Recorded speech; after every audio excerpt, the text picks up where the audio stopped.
বাংলাদেশে মোট জনগোষ্ঠীর অন্তত 40% শিশু কিশোর, অর্থাৎ 18 বছরের নিচের জনসংখ্যা 40%, যাদের নানা ধরনের রোগ হয়। তারা মূলত প্রথম দফায় চেষ্টা করে শিশু হাসপাতালে গিয়ে চিকিৎসা সেবা নেবার। আরোগ্য নিকেতনের আজকের আলোচনার বিষয়ে আমরা দিয়েছি শিশুদের হাসপাতাল। এ বিষয়ে কথা বলতে আমাদের স্টুডিওতে উপস্থিত হয়েছেন দুজন স্বনামধন্য অতিথি। আমাদের সঙ্গে আছেন অধ্যাপক ডাক্তার মোহাম্মদ মাহবুবুল হক স্যার, পরিচালক বাংলাদেশ শিশু হাসপাতাল অ্যান্ড ইনস্টিটিউট। সঙ্গে স্যার একই হাসপাতালের প্রধান নিবিড় পরিচর্যা কেন্দ্র বা অর্থাৎ পেডিয়াট্রিক ক্রিটিক্যাল কেয়ারের প্রধান। সঙ্গে আরও আছেন ডাক্তার মোহাম্মদ মুজিবুর রহমান, পরিচালক শিশু মাতৃস্বাস্থ্য ইনস্টিটিউট। আপনাদের দুজনকে আমাদের সঙ্গে যুক্ত হওয়ার জন্য আন্তরিকভাবে অভিনন্দন জানাচ্ছি। আমি শুরুতেই অধ্যাপক মাহবুব আপনার কাছে জানতে চাই যে শিশুদের হাসপাতাল হিসেবেই তো বাংলাদেশ শিশু হাসপাতাল পরিচিত। এখানে কিশোররাও সেবা নেয় কিনা বা কত বছর পর্যন্ত আসলে সেবা নেয় সেটি যদি একটু পরিষ্কার করেন। আমাদের হাসপাতালের নাম হলো বাংলাদেশ শিশু হাসপাতাল অ্যান্ড ইনস্টিটিউট। আমাদের এই হাসপাতাল আমাদের 0 থেকে শুরু করে আমাদের 15 থেকে 16 বছর পর্যন্ত আমরা ভর্তি করি। যদিও শিশুদের বয়স 18 বছর, আর 18 বছর নিচে নেই। যদি ওইভাবে বড় বেড অ্যাভেলেবেল হয় তখন নর্মালি কিশোররাও তো সেবা পায়। হ্যাঁ, 18 বছর পর্যন্ত আমরা সেবা দিই, এবং নবজাতক থেকে শুরু করে কিশোর পর্যন্ত আমাদের এই সব প্রত্যেকটা বিভাগ আছে। আমাদের হাসপাতালে নবজাতক বিভাগ আছে, শিশু নিউরোলজি বিভাগ আছে, শিশু রেসপিরেটরি বিভাগ আছে, শিশু কার্ডিওলজি বিভাগ আছে, শিশু গ্যাস্ট্রোএন্টারোলজি অ্যান্ড হেপাটোলজি বিভাগ আছে, এন্ডোক্রাইনোলজি, ইনফেকশাস ডিজিজ, অ্যাডোলেসেন্ট, যেটা আপনি মূলত বলতে চাচ্ছেন যে কিশোর, ওদের জন্য আলাদা একটা বিভাগ আছে আমাদের। এটা খুবই ইম্পর্টেন্ট একটা বিভাগ। ওই সময়টা বাচ্চাদের নানা রকম কিছু মানসিক থেকে শুরু করে কিছু চেঞ্জ হয়, তো এটাও আমাদের আছে। সবগুলি বিভাগে আমাদের আছে। এটা আমাদের আজকের থেকে না, প্রথম থেকেই আছে। মানে এমনি প্রতিদিনের মানে ফ্রিকোয়েন্সি কেমন, আসলে কি পরিমাণ মানুষ আসলে সেবা নিচ্ছে? মানে আমাদের তো অ্যাভারেজে আমাদের আউটপেশেন্ট ডিপার্টমেন্টে প্রতিদিন 1200 থেকে 1500 রোগী আসে, আর প্রতিদিনই আমাদের গড়ে 130 থেকে 140টা বাচ্চা ভর্তি হয়, ছুটি হয়। স্যার, আপনাকে ধন্যবাদ। আর ডাক্তার মোহাম্মদ মুজিবুর রহমান, আপনার কাছে জানতে চাই যে এই অঞ্চলের জন্য চট্টগ্রাম, কুমিল্লা, ফেনী, মানে তাদের জন্য এই মাতৃস্বাস্থ্য ইনস্টিটিউট সত্যিকার অর্থে একটি গুরুত্বপূর্ণ ভূমিকা রাখছে, কারণ তাদেরকে ঢাকার কেন্দ্রে আসলে আসা লাগছে না আর কি। তারপর আমি একটু জানতে চাই যে শিশু মাতৃস্বাস্থ্য ইনস্টিটিউট শিশুদের কতটা লোড আসলে কভার করতে পারে? আমাদের হসপিটালটির নাম আসলে শিশু মাতৃস্বাস্থ্য ইনস্টিটিউট। এখানে নবজাতক থেকে শুরু করে শিশুদের, সমস্ত বয়সের শিশুদের চিকিৎসা সেবার ব্যবস্থা আছে, প্লাস এখানে মায়েদের জন্য একটা ব্যবস্থা আছে। এখানে মায়েদের গাইনি অবস্টেট্রিক্সের যত ধরনের প্রবলেম আছে সমস্ত ধরনের প্রবলেম এখানে অ্যাড্রেস করা হয়। আর শিশুদের নবজাতক থেকে শুরু করে আমরাও ইউজুয়ালি শিশু হসপিটালে আমরা 15-16 বছর পর্যন্ত ভর্তি করে থাকি।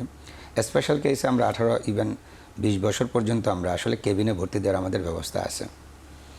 এই হাসপাতালটি আসলে ঢাকা শহরে যেহেতু দক্ষিণ পূর্ব প্রান্তে অবস্থিত, এখানে আসলে বড় যে বাংলাদেশের প্রায় 8টা ডিস্ট্রিক্টের টোটাল জনসংখ্যার ম্যাক্সিমামটা আসলে এখানে সরাসরি চলে আসেন, বিশেষ করে বাচ্চাদের নিয়ে এবং মায়েদেরকে নিয়ে।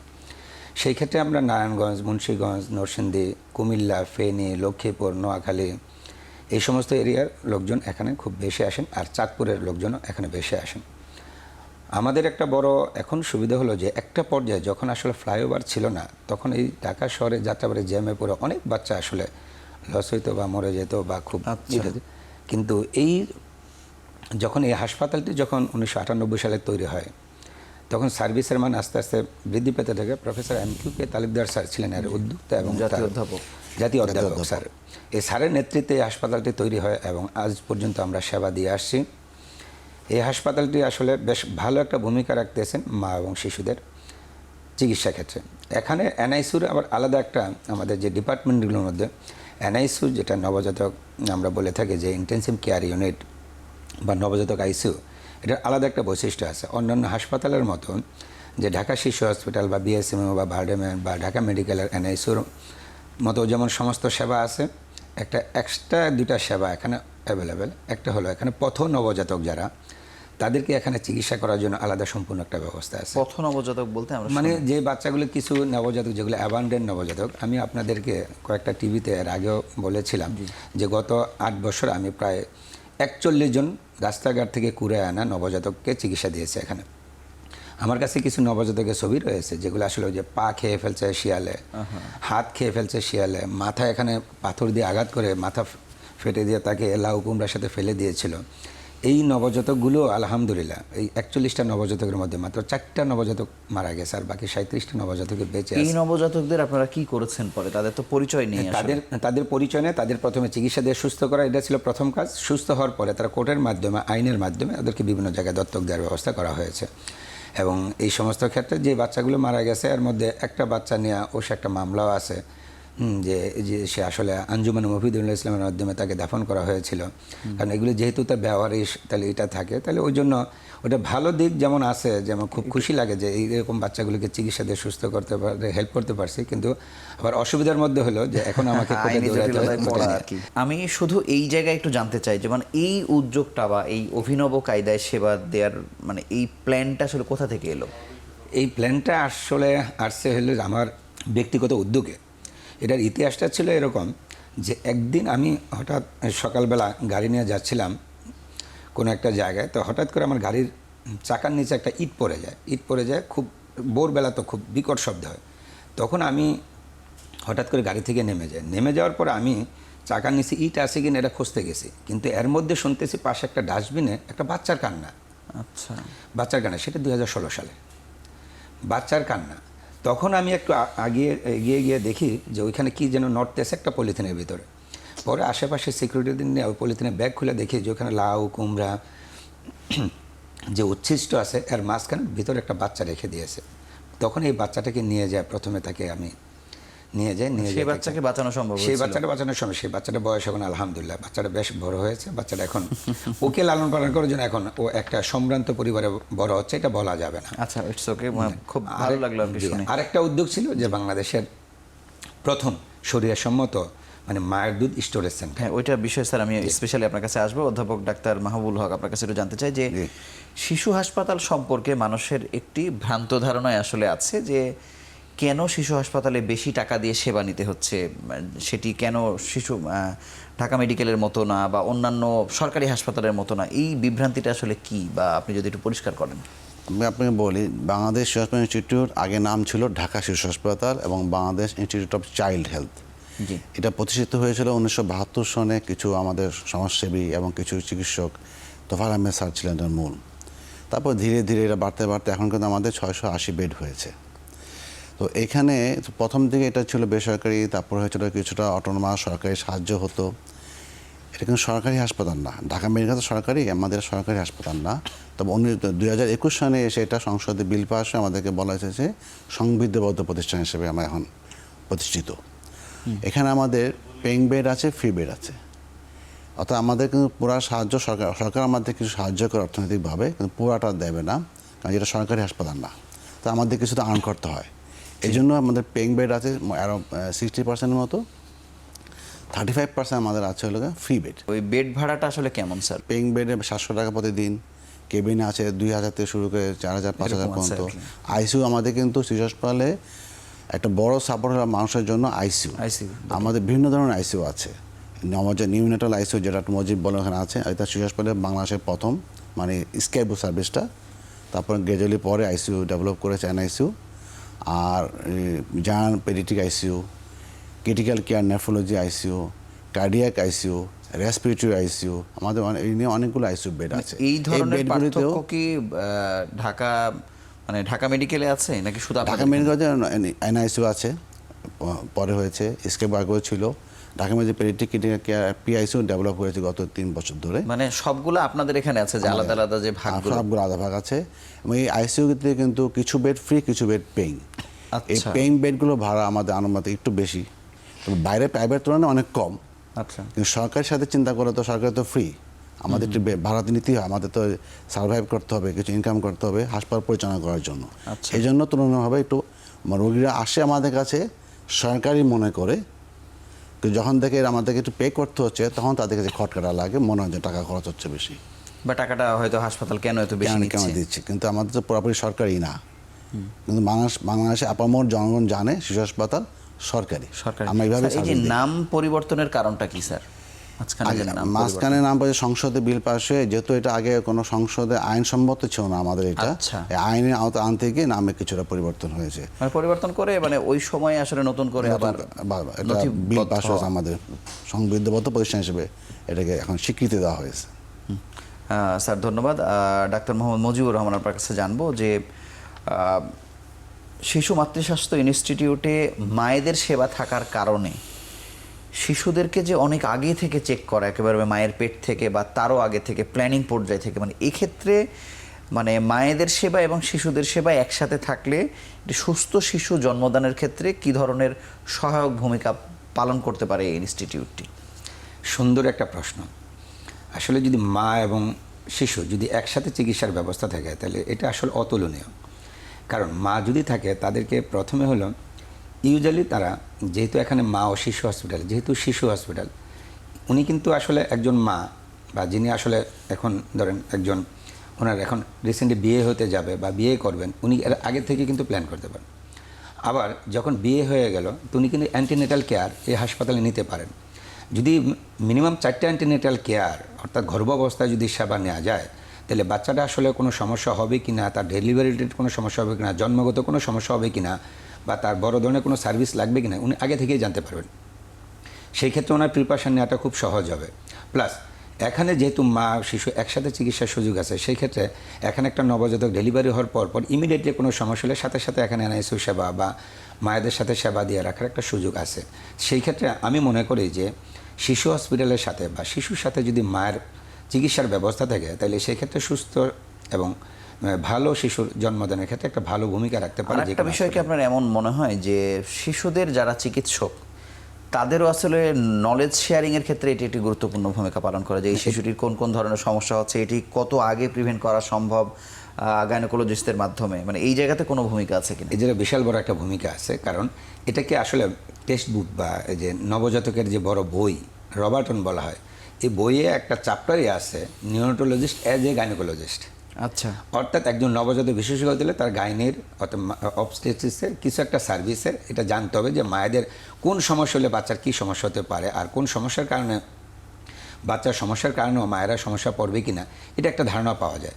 আর যারা গাইনোকোলজিস্ট বা অবস্টেট্রিশিয়ান থাকেন তারাও কিন্তু নবজাতকের প্রাইমারি সেবা দেওয়ার মতো তাদেরও একটা নলেজ থাকে এবং নলেজ থাকে এবং সেবা দেয়া বা এই নিজেদের মধ্যে দুই গ্রুপের শেয়ারিং বা এটাকে কেন্দ্র করে যে ধরনের গবেষণা পেপার তৈরি হচ্ছে সেটিকে বাংলাদেশে ছড়িয়ে দেয়া, মানে এই জায়গাতে কোনো কাজ আপনাদের আছে কিনা? এই জায়গাতে আমরা অনেকগুলো কাজ করেছি এবং অলরেডি কিছু কাজ চলতেছে। যেমন আমরা এখন আমি নিজে একটা গবেষণা করতেছি যে আসলে আমাদের যে এই হাসপাতালে যে সমস্ত এলাকা থেকে, বিশেষ করে হলো কিছু উপজেলা আছে যেখান থেকে দৈনন্দিন প্রায় 70%-এর উপরে রুগী কয়েকটা উপজেলা থেকে আসে, যেমন দাউদকান্দি, হোমনা, মেঘনা, তারপর 2500, তার এদিক দিয়ে হলো বন্দর, এদিক দিয়ে হলো রূপগঞ্জ। এই সমস্ত এরিয়াতে যে আসলে যে ছোট ছোট বাচ্চা যারা প্রিমেচুর বেবি জন্মগ্রহণ করতেছে, তাদের ওই এলাকায় স্পেসিফিক কোনো এনভায়রনমেন্টাল কোনো কারণ আছে বা আমাদের অ্যাজ ইট ইজ যে জেনারেল কারণ আছে এই কারণের সাথেই কি সম্পর্কযুক্ত না আরও কোনো স্পেসিফিক কোনো কারণ আছে, এই কারণগুলো বাহির করার জন্য, এই কারণগুলো ইভ্যালুয়েট করার জন্য একটা স্টাডি অলরেডি করতেছি। এবং কিছুদিন আগে দেখেছেন আমি আরেকটা গবেষণা করেছিলাম আমরা যে আসলে নিওনেটাল ভার্বাল অটোপসি, যেই বাচ্চাগুলো আসলে বাসায় বা ইয়েতে মারা যাচ্ছে অথবা হসপিটালে আসছে সেবা নিয়ে গেছে বাসায় যে মারা যাচ্ছে, এই মারা যাওয়ার পিছনে আসলে তার এনভায়রনমেন্টের, তার অর্থনৈতিক অবস্থার বা ওভারঅল অবস্থার কীভাবে দায়ী আছে বা কতটুকু দায়ী আছে এটা বের করার জন্য একটা স্টাডি অলরেডি করেছি এবং এটা একটা ভালো একটা জার্নালে পাবলিশ হবে, এর জন্য আমরা রেডি করেছি। আশা করি এটা আপনাদেরকে ওইটা ফলাফল জানিয়ে দিতে। স্যার আপনাকে অসংখ্য ধন্যবাদ। আমরা একটি ছোট্ট বিরতি নিয়ে আবার আলোচনায় ফিরছি।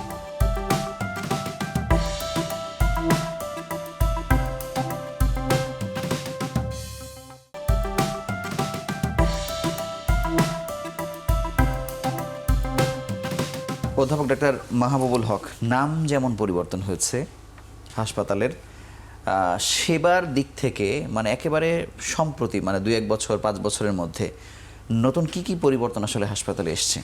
ডেফিনেটলি সেবার বৃদ্ধি বলতে পারছি আমরা, যেহেতু এখন সমৃদ্ধির প্রতি আমাদের দায়বদ্ধতা বেড়ে গেছে বাংলাদেশ সরকারের প্রতি, এবং শিশুদের প্রতি যত্ন আগেও ছিল এখনও আছে। তাই আমাদের বিভিন্ন রকম আইসিইউ কথা বললাম, আমাদের সার্জারি বিভাগও আছে। আমাদের সেবা বলতে আমাদের নতুন করে স্টেম সেল থেরাপি হয়, তারপরে আমাদের এই নতুন নতুন ইউনিট ডেভেলপ করেছে এটার কারণে। এবং প্রতিটা বাচ্চার ক্ষেত্রেই আমি আবারও বলছি, আমাদের শিশু হাসপাতালে 0 থেকে শুরু করে অ্যাডোলেসেন্ট পর্যন্ত, কিশোর কিশোরী পর্যন্ত যে সেবাটা হয়, এই প্রত্যেকটা বিভাগের মান বৃদ্ধি পেয়েছে। আচ্ছা, আমাদের এটা কি জনবলের দিক থেকে মানের কথা বলছেন? জনবল শুধু না, সে মানে স্বাস্থ্যসেবার দিক দিয়ে বলছি। মানে বাচ্চাদের রোগী, সেটা জনবলও হতে পারে, মেশিন হতে পারে, বেডের শয্যা সংখ্যা বাড়ানো হতে পারে। শয্যা সংখ্যা আমাদের বেড়েছে, তবে আমাদের জায়গাটা ছোট।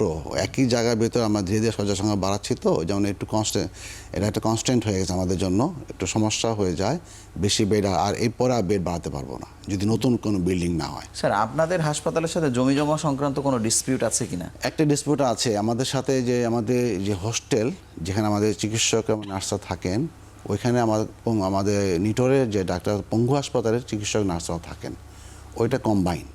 ওর পাশের জায়গাটা আমাদের, আবার দুই পাশের জায়গাটা শিশু হাসপাতালের। এখানে একটা ডিসপিউট আছে। না কেন স্যার? এটা তো নিশ্চয়ই, এটা সরকার ভালো জানেন, এটা একটা শিশু হাসপাতাল এবং পঙ্গু হাসপাতালের ভেতরে একটা দ্বন্দ্ব আছে এখানে, এই জায়গাটা নিয়ে। এটা সমাধান হওয়া উচিত, সমাধান হওয়া উচিত।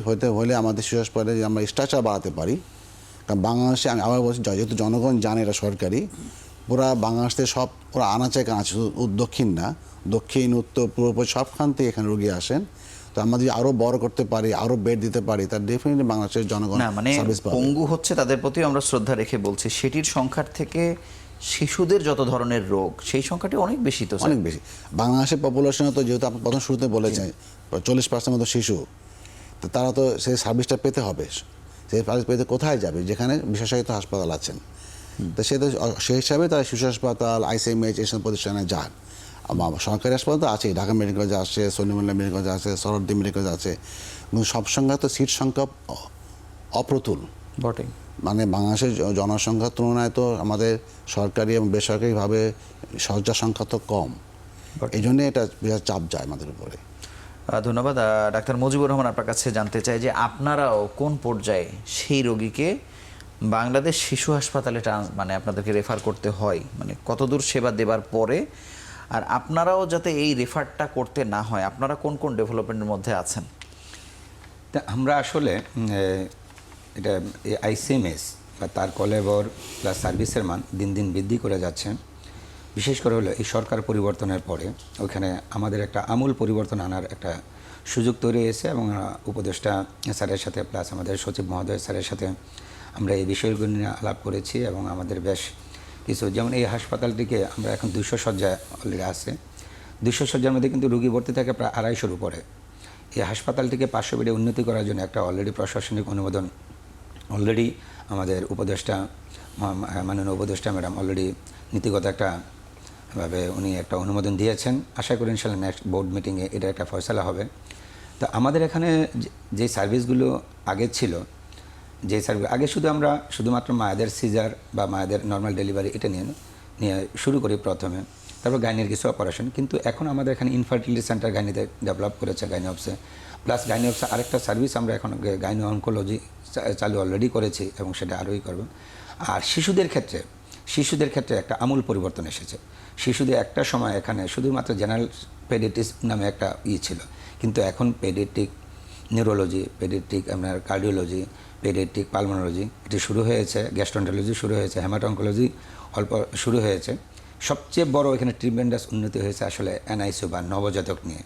আচ্ছা, কতগুলো সেই ওইখানে আমাদের এখন এই মুহূর্তে স্বীকৃত বেড নবজাতকদের জন্য NICUতে স্বীকৃত বেড আছে আমাদের 25, আমাদের KMC কর্নার আছে প্রায় 15 বেডের। আর ওইখানে আমরা স্ক্যান একটা শুরু করতে যাচ্ছি।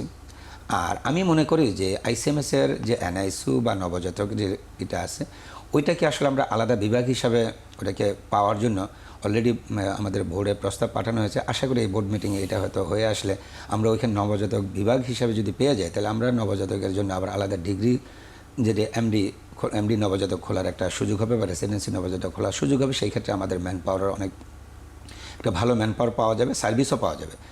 আর এই আইনি মনে করি যে ICMS-এর NICU-টা একটা বাংলাদেশের জন্য একটা মডেল হতে পারে। কারণ ICMS-এর NICU-তে এখানে গভর্নমেন্টে এই 2016 সালে যখন তৈরি হয়, এখানে গভর্নমেন্টের কোনো ধরনের 1 পয়সা খরচ করা লাগে না। গভর্নমেন্ট শুধু জায়গাটা দিয়েছেন, হসপিটালে শুধু জায়গাটা দিয়েছেন, সেটাও একটা ময়লা ডাস্টবিন ছিল, সেটাকে 2 মাসে পরিষ্কার করে ওই জায়গাটাকে রেডি করে ওখানে এনআইসি তৈরি করা হয়।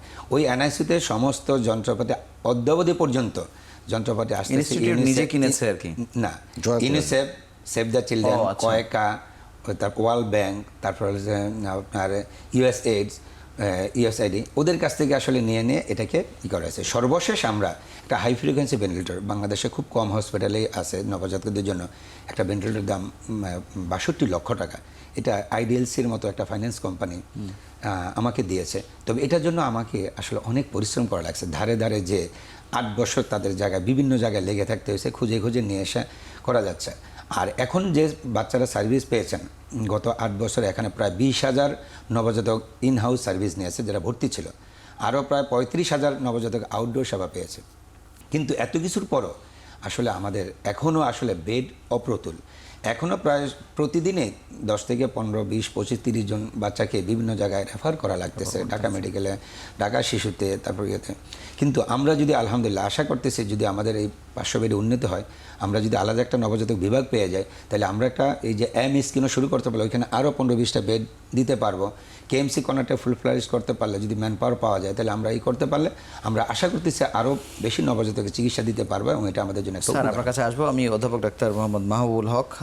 অনেক ধরনের সার্জিক্যাল ট্রিটমেন্ট আপনারা দিতে পারেন, কিন্তু পারেন না এরকম সার্জারি কি আসলে আছে কিনা, যেটি আপনারা এখন এখানে করতে পারছেন না কিন্তু বাংলাদেশে হচ্ছে, বা কি কি সার্জারি হচ্ছে সেটা আমাদের আসলে সার্জারি তো বিরাট একটা ভূমিকা আমাদের আছে। বাংলাদেশ শিশু হাসপাতাল শুরু থেকেই কিন্তু সেই প্রথম থেকে সার্জারি বিভাগটা আলাদা। এবং আমাদের আপনার একটু বলে রাখি, শিশু হাসপাতালে কিন্তু পোস্ট গ্রাজুয়েট ইনস্টিটিউট, অত এখানে শিশু মেডিসিন এবং শিশু সার্জারি পোস্ট গ্রাজুয়েট ডিগ্রি এখান থেকে হয়, এমডি, এমএস, ডিসিএইচ, এবং অনেকে এফসিপিএসও করেন বঙ্গবন্ধু ইউনিভার্সিটির আন্ডারে, যেমন এমডি, এমএস, আর এফসিপিএস হলো বিসিপিএসের আন্ডারে। আমাদের এখান থেকে কোর্স ট্রেনিং হয় এবং পরীক্ষা হয়। এখানে আমাদের সার্জারি, নবজাতক সার্জারি আছে, নিউরো সার্জারি আছে, কার্ডিয়াক সার্জারি আছে। আমাদের খুব ইম্পর্টেন্ট হলো আমাদের বিরাট একটা কার্ডিয়াক সার্জারি টিম আছে, কার্ডিয়াক ইউনিট আছে। তারপরে আমাদের গ্যাস্ট্রো লিভার সার্জারি আছে, প্রত্যেক রেসপিরেটরি সার্জারিও আছে। তো আমাদের সার্জারি মোটামুটি ভালো। এখন যেটা আমাদের রিসেন্ট যেটা আমরা করতে চাচ্ছি, আমাদের একজন চেস্ট সার্জন, আমাদের একজন শিশু সার্জারি বিশেষজ্ঞ, আমরা চেস্ট সার্জারি ট্রেনিং করাচ্ছি। উনি ট্রেনিং প্রাপ্ত হলে ওই বিভাগটা আমাদের রিসেন্টলি হয়তো আপগ্রেডেড হবে। প্রতিদিন ফ্রিকোয়েন্টলি স্যার কত সংখ্যক সার্জারি হয় আনুমানিক স্যার? 15-20টা প্রতিদিন, আরও বেশি হয়তো বা 20-25টা সার্জারি ডেলি হয়, ইমার্জেন্সি হয়, রুটিন হয়। আমরা আসলে সার্জারিতে অনেক সময় ব্যাকলগে পড়ে যাই, করতে পারি না, আমাদের জায়গায় কোলায় না, ওটিতে কোলায় না। আমাদের সার্জনে যথেষ্ট চেষ্টা করছেন, আমাদের অ্যানাস্থেসিওলজিস্টরাও খুব ভালো, এই লোড বেশি। স্যার আমি এখানে আরেকটা বিষয় জানতে চাই যে আমার অভিজ্ঞতা বলে যে গাইনোকোলজিস্ট বা শিশু সেবার সাথে যারা জড়িত তারা তুলনামূলকভাবে একটু বেশি আন্তরিকতা মানুষ পায়, বা তাদের একটু শিশুদের প্রতি দায়বদ্ধতাটা বেশি। আমি বলছি যে এই শিশু হাসপাতালের ক্ষেত্রে এটা কি আসলে ওই 8টা 2টা পর্যন্তই সব শেষ হয়ে যায়, নাকি এর পরেও আসলে সেবা কতটুকু দিতে পারেন, বা সেই জায়গাতে চিকিৎসকরা কতটা বেশি আন্তরিক? আচ্ছা, এবার ভালো একটা কথা বলেছেন আপনি। আমাদের একে তো এটা 24 ঘন্টা হাসপাতাল খোলা, ইমার্জেন্সি 24 ঘন্টা খোলা, ভিতরে 24 ঘন্টা আমাদের ডাক্তাররা, সিস্টার ডিউটি করছেন। 8টা 8টা পর্যন্ত একটা অফিস আওয়ার, কিন্তু তারপরে কিন্তু আমাদের ইমার্জেন্সি ডিউটি চলছে এবং আমার ডাক্তাররা ডিউটি করেন।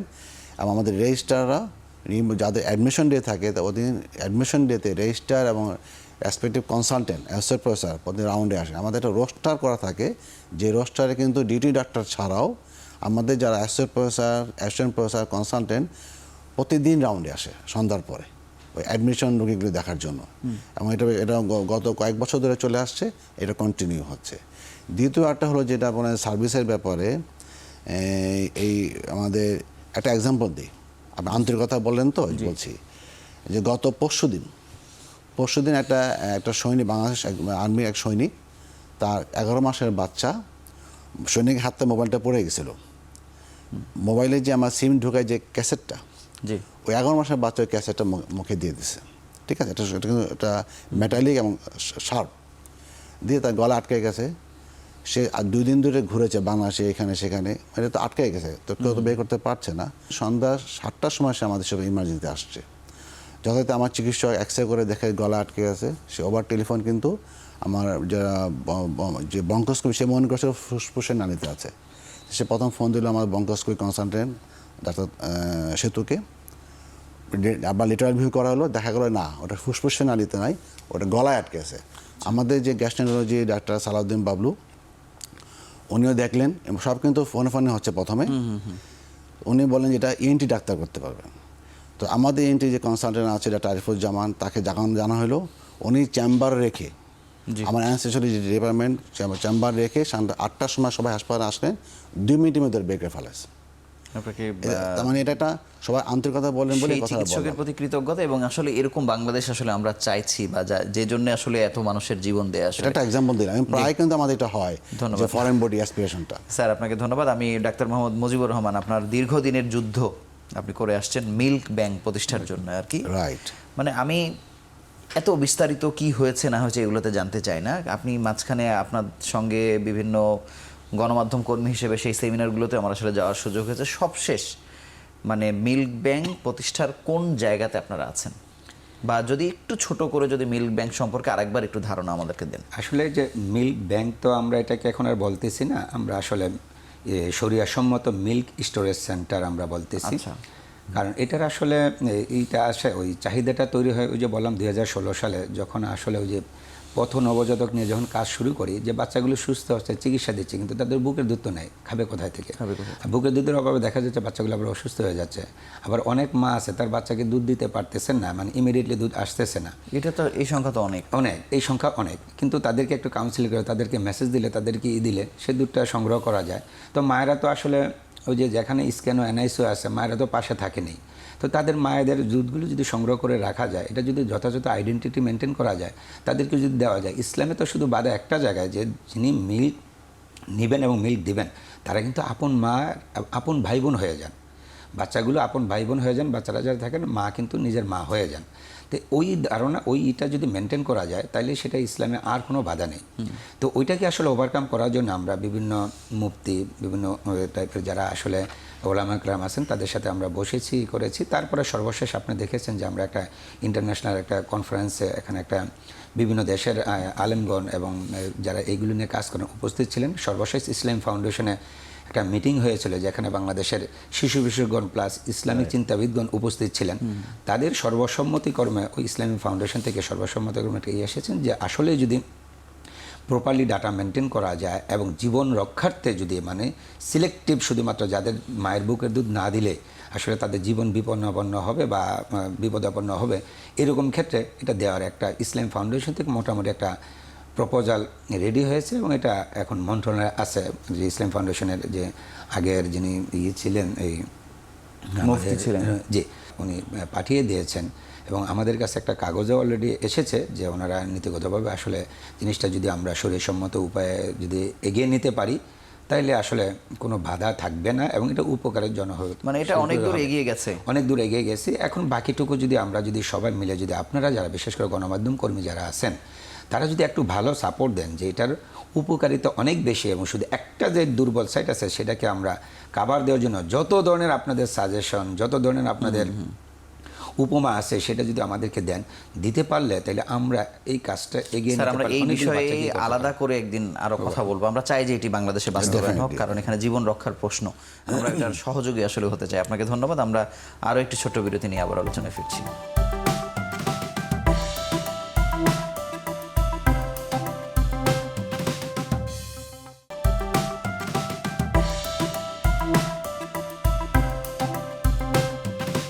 অধ্যাপক ডাক্তার মোহাম্মদ মাহবুবুল হক, একটি সুবিধা হচ্ছে যে আপনারা এখানে প্রচুর ডাক্তারদেরকে ট্রেনিং করাচ্ছেন, মানে শিশুদের মোট যে ডাক্তার বাংলাদেশে তৈরি হচ্ছে তার 30%-এর পোস্ট গ্রাজুয়েশন ট্রেনিং আপনারা করাচ্ছেন। একই সঙ্গে আরো বেশি হবে, মোটামুটি আরো হয়তো বেশি হবে শয্যা বাড়ানোর ক্ষেত্রে, বা কোন জায়গায় আসলে আপনারা আছেন, বা একই সঙ্গে এই যে খরচের যে প্রসঙ্গ আপনি বলছেন, মানে এটি অবশ্যই সাধারণ মানুষের কাছে আপনি ওই 35% বেড যদি ফ্রিও করে দেন, চিকিৎসা সেবা যদি ফ্রিও করে দেন, কিন্তু জনগণ যাদেরকে দিতে হচ্ছে তারাও এই ক্যাপাসিটি আসলে নাই দেবার। এটিকে কমানোর ব্যাপারে কি কোনো চিন্তা বা যুদ্ধ সরকারের সাথে বা ফান্ড নেয়া, এ ব্যাপারে কিছু করতে পারেন কিনা? অবশ্যই এই ব্যাপারে তো একটা কন্টিনিউয়াস প্রসেস, যুদ্ধ চলছে। মানে মানুষের উপকারের জন্য আমাদের যেটা ম্যানেজমেন্ট বোর্ড হয়, আমাদের ম্যানেজমেন্ট কিন্তু সরকার কর্তৃক নির্ধারিত, আমাদের পরিচালক সরকারি নিয়োগ দেন। তো এই ম্যানেজমেন্ট বোর্ড বরাবরই চেষ্টা করছে আমাদের ফান্ড বৃদ্ধি করার জন্য। যেটা নিয়ে আমাদের সবসময় বড় বড় চেষ্টা সেটা হলো হাসপাতালের শয্যা সংখ্যা বৃদ্ধি, এবং সেটা হলো যেটা স্বাস্থ্যসম্মত শয্যা সংখ্যা, যাতে করে বাচ্চাদের চিকিৎসাটা সেবাটা ভালো হয়। শয্যা সংখ্যা বৃদ্ধি করতে পারলে আমাদের ফ্রি বেড সংখ্যা বৃদ্ধি করতে পারবো। পাশাপাশি আমরা যদি সরকারের কাছ থেকে একটু বেশি সাহায্য পাই, এখন যে অ্যামাউন্টটা পাই আরও বেশি পাই, তাহলে আমাদের বেড ভাড়া কমাতে পারবো, যেটা খুব বেশি দরকার। আসলে আমাদের আইসিইউতে একটু বেড ভাড়া বেশি, এখন বেশি মানে সরকারিভাবে চিন্তা করলে এটা একটু মানুষের কত টাকা স্যার যদি একটা এক্সাম্পল দেন? 3,000 থেকে শুরু করে 4,000 পর্যন্ত প্রতিদিন ভাড়া আছে। আচ্ছা, 5,000ও কোনো কোনো জায়গায় 5,000 আছে। তো এটা তো আসলে কারো করার জন্য অনেক বেশি। তো এটা আমরা তখনই কমাতে পারবো যদি আমরা সরকারের কাছ থেকে আরও বেশি অঙ্কের সাহায্য পাই। প্লাস আমাদের এখানেও কিন্তু আমরা বেসরকারিভাবে অনেকের কাছে যে সাহায্য পাই, ইনস্ট্রুমেন্ট থেকে শুরু করে নানা রকম প্রতিষ্ঠান, আমাদের ডেভেলপমেন্ট পার্টনার শুরু করে অনেক অর্গানাইজ আমাদেরকে কিন্তু স্যার যে সেবাগুলো মাতোয়াইল পাচ্ছে, মানে এই যে আপনি বললেন যে অনেকগুলা সেভ দ্য চিলড্রেন বা আইডিএলসি যেটার কথা বলছিল, এটা কি বাংলাদেশ শিশু হাসপাতাল এটা চলমান? এখানেও বাংলাদেশ শিশু হাসপাতাল আমার ব্যক্তিগত উদ্যোগ, এগুলো সব ব্যক্তিগত উদ্যোগে জোগাড় করা। বিভিন্ন ডেভেলপমেন্ট পার্টনার, বিভিন্ন ব্যাংক বা বিভিন্ন সংঘ, রোটারি ক্লাব থেকে শুরু করে লায়ন্স ক্লাব, সময় আমাদেরকে বিভিন্নভাবে ইনস্ট্রুমেন্ট দিয়ে কিছু কিছু রিকনস্ট্রাকশন করে হেল্প করছেন এবং কন্টিনিউয়াস প্রসেস। বিশেষ করে রিসেন্টলি আমাদের তার্কি টিকা বলে, তার্কি থেকে আমরা কিন্তু আমাদের আউটডোর, আমাদের ফিজিওথেরাপি ডিপার্টমেন্ট শুরু করে অনেক কিছু আমাদের তারা সাহায্য করেছে। স্যার আমি দুজনের কাছে একটা কমন প্রশ্ন করতে চাই যে বাংলাদেশে আপনি যদি বলেন যে ইমার্জেন্সি মেডিসিন বা জরুরি সেবা, এটি কিন্তু খুবই নাজুক একটি অবস্থায় আছে। চেঞ্জ হচ্ছে, ওয়ান স্টপ সেন্টার করার চেষ্টা হয়েছে, অনেকগুলো সরকারি হাসপাতালে করা হয়েছে, কিন্তু সেভাবে ফাংশনাল না। যদিও ঢাকা মেডিকেল কলেজ হাসপাতালের ইমার্জেন্সি বিভাগটিতে অন্তত মানুষ আস্থা রাখতে পারে আর কি। শিশুদের ক্ষেত্রে যেহেতু এই যে একটি কেস স্যার আসলে বললেন, বা এটাকে ওয়ান স্টপ সার্ভিস করার ব্যাপারে কোনো উদ্যোগ বা আসলে আপনারা পেরেছেন কিনা, কতদূর করতে পেরেছেন? আমি যদি আসলে আইসিএমএস এর কথা চিন্তা করি, যে আমরা এই জিনিসটা নিয়ে আমি আসলে গত 9 বছর যাবতে আসলে যুদ্ধ করতেছি, তবে একটা লেভেল পর্যন্ত আমরা নবজাতকের ক্ষেত্রে পেরেছি।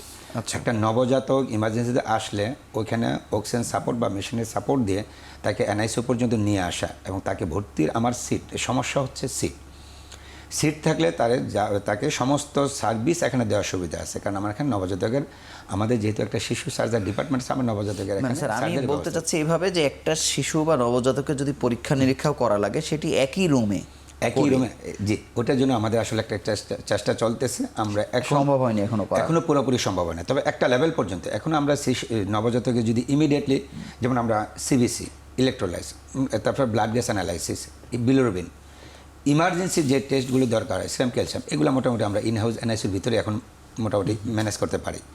এখন আরও কিছু যেমন ধরেন এখন একটা ইমার্জেন্সি বড় সিটি স্ক্যান লাগবে, এমআরআই লাগবে, অথবা তার যদি ব্রঙ্কোস্কোপি লাগে, অনেক বাচ্চা ফরেন বোর্ডে নিয়ে আসে, সেই ক্ষেত্রে তাকে আসলে একটু, আমাদের হাসপাতালে এখন ব্রঙ্কোস্কোপির সুবিধা আছে, যেখানে নবজাতক থেকে শুরু করে শিশুদের ব্রঙ্কোস্কোপি করা যায়। বাংলাদেশে খুব কম সংখ্যক হাসপাতালে এই সুবিধা আছে, যেমন ঢাকা শিশু হাসপাতালে এখন আছে, তারপরে প্রাইভেট স্কোয়ার একটা হাসপাতালে হয়। মানে আপনারা সুবিধা করতে। স্যার আমি আপনার জায়গা থেকে আমি অধ্যাপক মাহবুবুল হক আপনার কাছে জানতে চাই যে যেহেতু এটি অনেক পুরনো হাসপাতাল, মানে বলা যায় যে শিশুদের জন্য পূর্ণাঙ্গ হাসপাতাল, সেক্ষেত্রে শিশুদের জরুরি ইমার্জেন্সি বা খুবই ভালো একটা প্রশ্ন করেছেন আপনি। আমাদের কিন্তু একটা ওসেক বলে, ওয়ান স্টপ ইমার্জেন্সি সার্ভিস যেটা দেওয়া হচ্ছে, আমাদের একটা প্রজেক্ট চালু হয়েছে গত WHO এটা তত্ত্বাবধানে। এটা আমাদের ওয়ান স্টপ ইমার্জেন্সি সার্ভিস, মানে একসাথে যতগুলো সরকারি হাসপাতালে হয়েছে এর মধ্যে শিশুটা আমরা নিয়েছি, চালু হয়েছে এবং পুরোপুরি চালু হয়নি এখনও, ইনস্ট্রুমেন্টটা এখন আসে নাই। তবে আমাদের যে চিকিৎসকরা যারা আছেন তারা অলরেডি এখানে কাজ শুরু করেছেন। আমাদের ইনভেস্টিগেশন বলেন, পরীক্ষা সব ক্লোজ এনভায়রনমেন্টে তো সবই সম্ভব, তবে ফুল স্কেলে এখন চালু হয়নি। কিন্তু একইভাবে স্যার যেই ডিসিপ্লিন, মানে সাব ডিসিপ্লিনের যতগুলো জনবল লাগে, আপনি যদি বলেন যে নিউরোসার্জারির ক্ষেত্রে লাগে বা সড়ক দুর্ঘটনা বা শিশু অর্থোপেডিকও লাগে, মানে ওইভাবে আপনারা আসলে সাজাতে পারবেন কিনা? হ্যাঁ, পারবো। আমাদের তো শিশু অর্থোপেডিক্স সার্ভিসটা আমাদের আছে, প্লাস শিশু সার্জারি, মানে অ্যাক্সিডেন্ট করলে যে ইমার্জেন্সি সার্ভিস সেটা আমাদের আছে, এবং শিশু মেডিসিনের প্রত্যেকটা সার্ভিস আমাদের। একটু আগে প্রফেসর মজিব যেটা বললেন যে ফরেন বডি, সে এন্ডোস্কোপি হোক, বঙ্কোস্কোপি হোক, সেইটা রিমুভার, সেই ইউনিটও আমাদের আছে। আমাদের ইমার্জেন্সি কিন্তু জরুরি ভিত্তিকে রাত্রে 11টা-12টা কিন্তু আমরা এন্ডোস্কোপি করে ইমার্জেন্সি সার্ভিস দিচ্ছি আমাদের কনসার্ন। স্যার আমি অন্য একটি বিষয়ে আসতে চাই যে কিছু সেবার জন্য, যেমন মনে করেন যে বাংলাদেশে একটা শিশুর বোন মেরো করা বা হচ্ছে একটা শিশুর কিডনি প্রতিস্থাপন করা, এটা তো হচ্ছে সুপার স্পেশালাইজড সেবা, কেউ কেউ দিচ্ছে। যেমন আপনি যদি দেখেন যে আজগর আলী হাসপাতাল বেসরকারি হাসপাতাল, কিন্তু সে হয়তো শিশুদের সেই বোন মেরোটা করতে পারছে, যেটি সরকারি পর্যায়ে অনেকে আবার পারে নাই। ঢাকা মেডিকেলও সেই কন্টিনিউশনটা আসলে করতে পারে নাই, মাঝখানে অনেক গ্যাপ হয়েছে। ওই বড় বড় সেবাগুলোর ক্ষেত্রেও আপনাদের একটা কষ্ট বা যন্ত্রণা আছে কিনা, যদি দিতে পারতেন। দাদা অবশ্যই আমাদের যেমন প্রথমে কিডনিটা ধরি, আমাদের নেফ্রোলজি ইউনিট খুবই একটা স্বয়ংসম্পূর্ণ আধুনিক ইউনিট, যেখানে dialysis, peritoneal dialysis, haemodialysis, continuous dialysis সবই হচ্ছে। রিসেন্টলি আমাদের একজন রোটারি ক্লাব আমাদের প্রায় 50-80 লক্ষ টাকা দিয়ে একটা কন্টিনিউয়াস রেনাল রিপ্লেসমেন্ট মেশিন দিয়েছে। আচ্ছা, হ্যাঁ, এখন রিসেন্ট আমার রেনাল ট্রান্সপ্লান্টেশনের জন্য আমাদের অলরেডি গত 1 বছর ধরে কাজ করছি। বিএসএমও যে টিম আছে অ্যাডাল্ট রেনাল ট্রান্সপ্লান্টেশন, তাদের সাথে কথা বলে আমাদের টিম মোটামুটি রেডি। আমাদের ওই যে বললাম, আমাদের স্পেস সংকট হচ্ছে, জায়গা সংকটের কারণে আমরা চালু করতে পারছি না। ওটা চালু হবে ইনশাআল্লাহ। কিডনি প্রতিস্থাপনও পারেন নাই, বোন মেরো তো আসলে পারার বন কথা ম্যারো না। এখনও চালু হয় নাই, ওই দুইটাই আমাদের এখন চালু হয় নাই। বন ম্যারোটা হয়তো একটু দেরি হবে, কিন্তু কিডনি ট্রান্সপ্লান্টেশন আমরা ইনশাআল্লাহ চালু করতে পারবো। এটা নিয়ে আমাদের আগাচ্ছি আর কি। স্যার, আপনাকে অসংখ্য ধন্যবাদ। আমরা আরও একটি ছোট্ট বিরতি, অর্থাৎ শেষ বিরতি নিয়ে আমরা আলোচনায় আবার ফিরছি।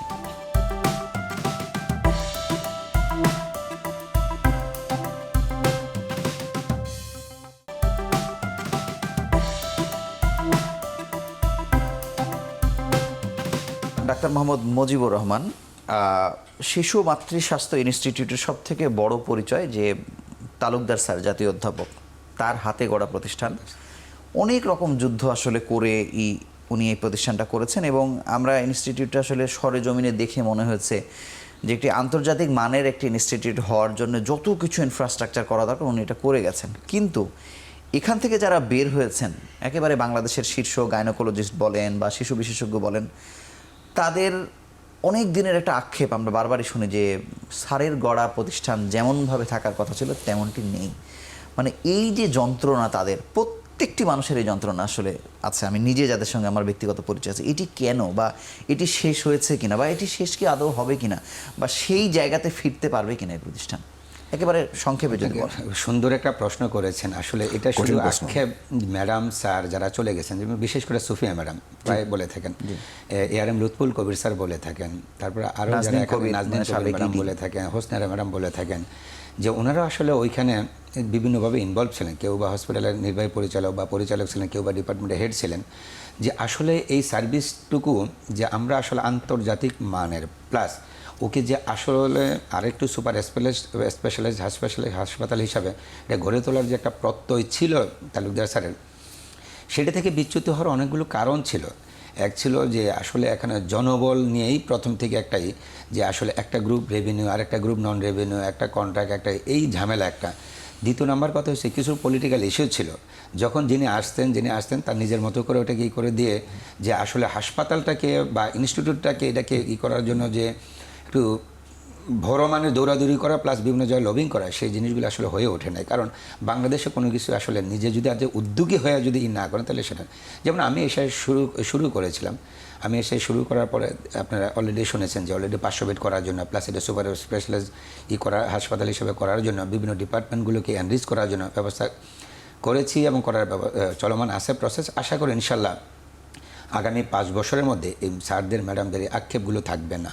বিশেষ করে যে আমি আপনার সাথে একটু শেয়ার করলাম যে আমি যদি শুধু এনআইসিউটাকে নবজাতক বিভাগ করতে পারি, নবজাতক বিভাগের এখন নেক্সট আমার স্বপ্ন হলো আসলে থেরাপিউটিক হাইপোথার্মিয়া শুরু করা, স্টেম সেল থেরাপি শুরু করা, যেটা স্যারের অলরেডি স্টেম সেল, যেটা একটা আরেকটা স্বপ্ন হলো এই মুহূর্তে একটা জেনেটিক ল্যাব করা, যেটা বাংলাদেশে এখনও আসলে ওইভাবে না। এখানে যেহেতু মা ও শিশু হসপিটাল এবং এখানে নবজাতকদের যেহেতু এখানে জন্ম হয় প্লাস বাইরে থেকে আসেন, একটা জেনেটিক ল্যাব যদি করতে পারি, ইউনিভার্সাল আমরা যদি নিউবর্ন স্ক্রিনিং প্রোগ্রামটা যদি আইসিএমএস থেকে শুরু করে দিতে পারি, তাহলে সারা বাংলাদেশ এটা ছড়িয়ে যাওয়ার একটা পসিবিলিটি হবে। এবং এখানে বাকি ডিপার্টমেন্টগুলোর আমাদের সমস্ত সাব স্পেশালিটি, সুপার স্পেশালিটির যে শুরু হয়েছে, এগুলো যদি আলহামদুলিল্লাহ যদি কন্টিনিউ করা যায় আগামী 5 বছরের মধ্যে ইনশাল্লাহ আমরা আশা করি এই স্যারেরা ম্যাডামরা আজকে যারা আসলে এটা নিয়ে আক্ষেপ করতেছেন তারা জীবিত থাকা অবস্থায় যেন এটা দেখে যেতে পারেন, এটা আমাদের প্রত্যাশা থাকবে এবং এটা আমরা চেষ্টা করতেছি। আলহামদুলিল্লাহ। ধন্যবাদ অধ্যাপক ডাক্তার মাহবুব। আমি যদি 5 বছরের কথাও বলি, আপনাদের একটি বিষয় হচ্ছে যে পলিটিক্যাল পালাবদল যাই হোক না কেন, আপনাদের খুব যোগ্য মানুষদেরকে আসলে পরিচালক হিসেবে দেওয়া হয়, সেটি আমার ট্রেনটা আসলে দেখা আর কি। সেক্ষেত্রে আপনাদের মধ্যে ইন্টার ডিসিপ্লিন বা সহযোগিতা করার প্রবণতা আপনাদের মধ্যে চরমভাবে আছে, সেক্ষেত্রে কোনো অসুবিধা আপনাদের ক্ষেত্রে নেই।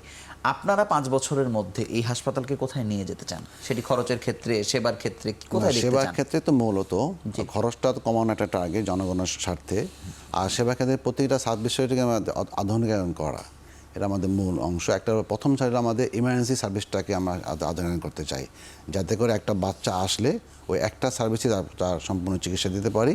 ভর্তি করতে হলে ভর্তি করবো, না চিকিৎসা দিয়ে ছেড়ে দেবো। ওয়ান স্টপ ইমার্জেন্সি সার্ভিস, এটা আমাদের একটা টার্গেট।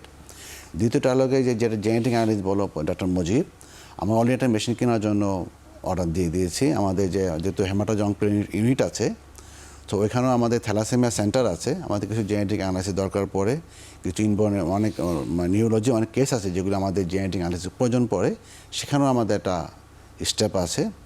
প্লাস আমাদের যে চিকিৎসক যারা আছেন তাদেরও বিভিন্ন সাবস্পেশালিটিতে আধুনিকায়ন করা আমাদের একটা টার্গেট।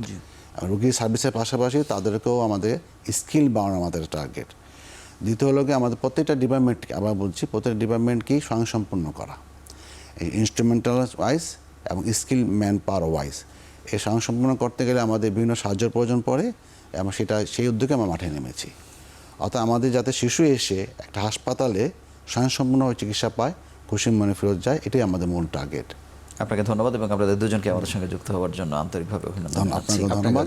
বাংলাদেশ জনগণকে ধন্যবাদ। শিশুদের জন্য যেমন সবাই এগিয়ে আসে, আপনি ডেভেলপমেন্ট পার্টনার বলেন, বেসরকারি সংস্থা, ব্যক্তিগতভাবে মানুষের দানও কিন্তু বেসরকারি হাসপাতালে, মানে এই শিশু হাসপাতালগুলোতে আসলে যায়। কিন্তু পূর্ণাঙ্গ একটি হাসপাতাল করা, আমরা নামে পূর্ণাঙ্গ বললেও হাসপাতাল পূর্ণাঙ্গ হতে আসলে অনেকটা পথ বাকি। আমরা আশা করছি দুটি শিশু হাসপাতালের, মোটা দাগে আমরা শিশু হাসপাতালই বলতে পারি, তাদের দুজন দায়িত্বশীল মানুষ, দুজন পরিচালক এখানে এসছেন। আমরা 5 বছরের মধ্যে একটি আমূল পরিবর্তন চাই। শিশুরা যেন অন্তত নিশ্চিন্তে এসে কম খরচে সর্বোচ্চ মানের সেবাটি নিয়ে বাড়ি ফিরে যেতে পারে, সেই প্রত্যাশায় আজকের মতো বিদায় নিচ্ছি। ভালো থাকুন, সুস্থ থাকুন।